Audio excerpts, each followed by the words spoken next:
तर्क नहीं છે तर्क ઉઠવું नहीं છે काहे क्यों कैसे तर्क नहीं चाहिए। एक हो गया माता पिता, दूसरा है गुरु। गुरु के वचन में शब्द में कभी भी तर्क नहीं करे, कभी नहीं।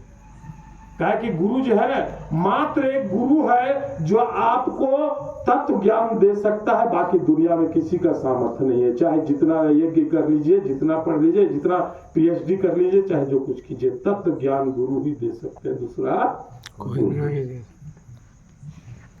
इसलिए गुरु के है कदापि गुरु के वचन में की करे चाहिए तर्क दिए नहीं चाहिए, काटक नहीं चाहिए, तर्क नहीं दिए गुरु के वचन।